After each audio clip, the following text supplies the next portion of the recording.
안녕하십니까. 통일방송에서 새로운 프로그램을 개발했습니다. 조선엔 조선, 조선일보가 말하는 조선민주주의 인민공화국입니다.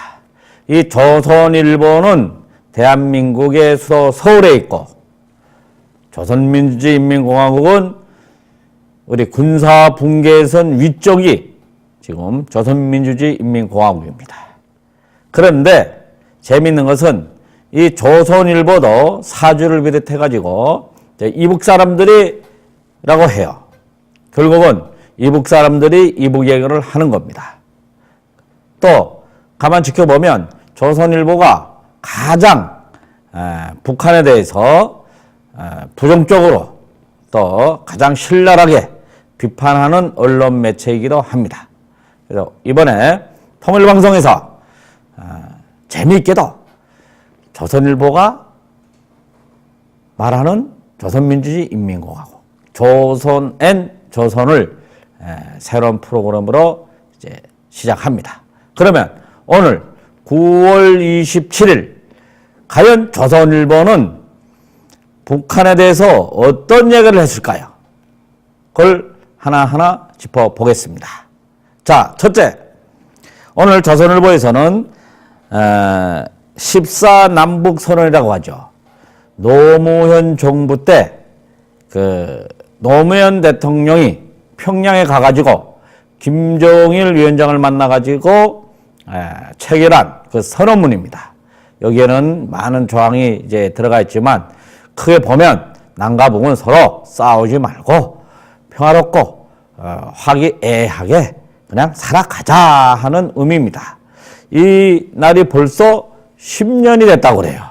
그래가지고 어제는 노란 넥타이를 맨 문재인 대통령이 또 여기 그 권양숙 여사나 이해찬 전 국무총리나 이런 분들 햇볕 정책의 주역들이었죠. 이분들을 모아놓고 뒤풀이 옛날을 10년 전을 추억하면서 연을 했다고 해요. 자, 두 번째는요. 참 중동에 있는 북한 근로자들이 고향으로 조선으로 조선민주주의 인민공화국으로 자기 부모 형제가 있는 곳으로 급히 달려가고 있대요. 이게 웬일이냐 하고 보니까 이게 가고 싶어서 가는 게 아니고 지금 대북 제재 때문에 미국하고 한국이 아주 강력하게 대북 제재를 강행함으로써 중동 국가들이 미국이나 한국하고 친한 국가들이 북한 근로자들에 대한 비자를 연장을 안 해준대요. 그래서 어쩔 수 없이 돌아갈 수밖에 없다고 합니다. 그런데 재밌는 거는 원래 조선은 북한이죠. 물건이 귀한 것이잖아요. 그러니까 이분들이 돌아가는 길에 중동 국가들의 쇼핑센터에서 그냥 돈이 있는 대로 그냥 물건을 그냥 양껏 구매해 간대요. 쇼핑센터들은 너무 즐겁겠죠? 그러나 그렇게 물건을 사가지고 돌아가는 북한 근로자들의 마음은 고향으로 가는 즐거움은 절반은 있겠지만 쫓겨간다는 그런 서러움과 억울함은 또 얼마나 많겠습니까? 참 우리가 지켜보면 참 너무나도 딱합니다. 그런데 또 이걸 한 가지 돌이켜봐야 돼, 우리가. 자, 조선일보는 이렇게 썼는데, 이게 지금 한 1000명, 2000명이 지금 이번에 돌아갔다고 하는데, 이분들이 과연 미국에 대해서는 애초부터 감정이 안 좋으니까 그렇거나 하겠지만, 거기 우리 대한민국의 외교적 노력을 많이 해가지고 이렇게 벌어졌다 하고 얘기를 한다 그래요. 그러면 그 억한 감정은 앞으로 어떻게 다룰 거냐? 그것도 이제 하나의 숙제입니다. 이게 사람이 그렇지 않습니까? 내가 뭘 잘못했는데 나를 비판하거나 좀 따끔히 일깨워 줄 때에는 잘못했습니다. 하지만 이걸 비난을 한다거나 상력을 본다 하면 내가 뭔가 잘못은 했어도 그 잘못에 대한 인정은 하지 않게 되고 오히려 욕하는 사람 대해서 더 감정을 가지지 않겠어요? 자, 이런 걸 볼 때 우리 조선일보도 그랬을 때 이 현상은 현상인데 이 사람들이 앞으로 또 어떤 현상이 이로 인해 가지고 벌어질지 그런 내용도 같이 적어줬으면 좋지 않겠나 이렇게 생각합니다. 세 번째입니다. 평일 14 남북 정상선언이죠. 이때에 이명박 정부 때 김무성 국회의원을 비롯해가지고 여러 한나라당 국회의원들이 노무현 대통령이 김정일 위원장과 남북선언을 맺으면서 북방항해선 NLL을 포기했다 하고 나라가 떠들었습니다. 선거에서도 많이 활용했고. 그런데 후에 보니까 이 문서는 국정원에서 흘러나왔다. 또 그렇고 이 문서에는 그런 내용이 명시되어 있지 않다 해가지고 이게 또 하나의 큰 문제가 됐어요. 그런데 이번에 국정원 적폐청산을 하면서 또 이렇게 14선을 10덜수를 맞으면서 이것도 다시 따져보자 하고 현 집권당과 전문가들이 들고 나온다는 거예요. 또 어떤 일이 벌어질까요? 또 시끄럽고 골치 아픈 일들이 또 나오지 않을까요? 다음 네 번째입니다. 문종인 대통령 외교안보 특보죠. 대통령에게 이건 이렇습니다. 저건 저렇습니다 하고 자문해주는 아주 유명한 능력 있는 교수님이 이번에 우리 대한민국이 문재인 정부가 국군이 인민군에게 북한에게 남북 군사회담을 하자 하고 제안했을 때 상당히 불쾌하더라 미국이 이런 말씀을 하셨어요. 그 강연에서. 그러면 왜 불편해하냐 미국이. 남북한 두 정부가 군사회담 하는데 서로 싸우지 말자. 너 우리 치지 말아라. 난 너 안 친다 하고 서로 사이좋게 지내자고. 사이좋게 지내지 않아도 서로 싸우지 말자고 서로 얘기를 하자고 하는데 왜 미국이 불쾌했느냐. 이거 알다가도 모르겠어요. 왜 불쾌하겠느냐. 이 문제에 대해서 문종인 특보가 얘기하면서 내용은 이렇게 보여요. 대한민국 정부와 국군 자기 주권을 가지고 당당히 할 건 하고 추진할 건 추진하고 해야 되지 않느냐. 너무 미국에 의존해서 끌려가거나 따라가서만 되는 게 아니지 않냐 하는 얘기인 것 같습니다. 다섯 번째, 참 무섭습니다. 이번에 비연비 미국 전략폭격기가 괌에서 쫙 날아가지고 우리 군사분계선 북방항해선까지 쭉 와서 내려갔어요. 말이 많습니다. 대한민국 정부는 안 왔냐? 협의했냐? 미국 주도로 한 거 아니냐? 또 이것이 인민군은 왜 꼼짝하지 않고 가만히 있었느냐? 이렇게 많았는데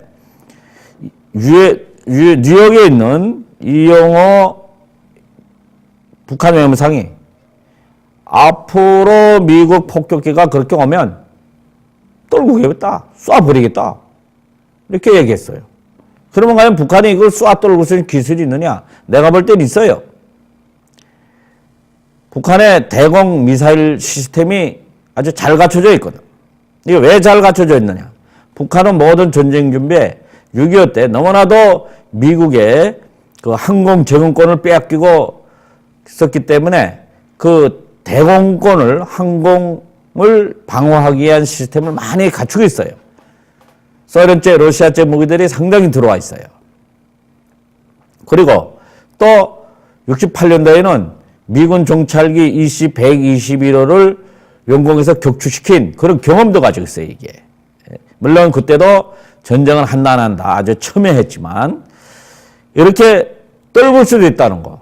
그러니까 트럼프 대통령은 사업가 아니겠습니까? 장사에는 규제지만 이런 군사나 국제 정치에는 조금 보니까 아직까지는 좀 서툰 게 있는 것 같아요. 상대방을 놀리지 않고 힘을 가하는 방법을 알아야 되는데 아직까지는 그냥 놀리기만 하는 거예요. 그러니까 이렇게 했다는 북한이 이런 격추도 할 수 있다는 걸 알고 잘 행동해야 됩니다. 그리고 북한이 이렇게 꼼짝하지 않은 거는 두 번째예요. 두 가지 요인이 있어요. 하나는 절대로 미국이 도발에 걸려들지 않는다는 원칙. 두 번째는 이렇게 테스트하는 식으로 협박하면서 들어올 때에는 절대로 비밀을 노출시키면 안 된다는 거. 전투 행동 요령을. 그래서 이때는 막 탐지기들 막 꺼버리거든. 그리고 은폐해버리는 게 북한의 작전의 원칙이라는 거. 이런 걸 알아야 되겠습니다. 그러니까 또 미국은 뭐라고 했느냐. 북한을 군사적으로 다스릴 수 있는 4개 내지 5개의 시나리오를 검토하고 있다 했어요. 저는 이건 믿겨지지 않아요. 이거는 지금 그 조선일보나 여기서 좀 이 군사나 국제 군사학, 국제 전쟁 이론에 좀 정통하지 못한 사람들이 흥미글을 쓰는 것 같은데요. 미국이 만약 북한을 군사적으로 공격하면 중국과 러시아도 한국을 공격합니다.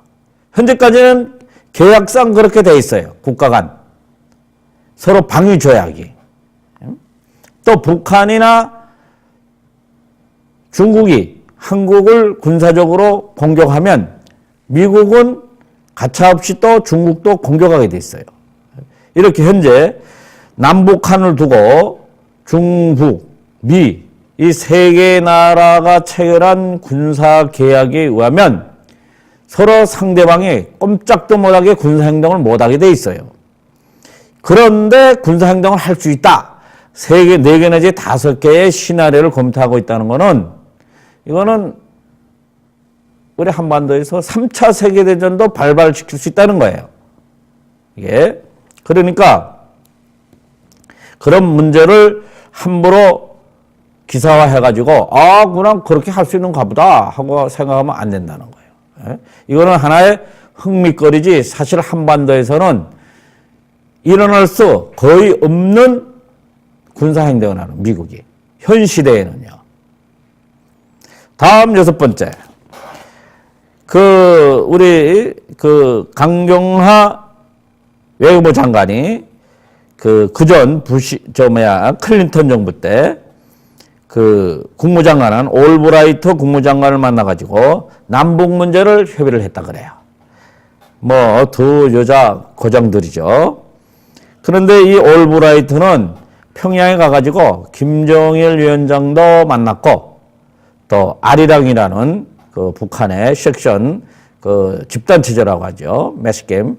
그것도 이제 구경하고 오고 한 아주 경험 있는 능력 있는 정치인입니다.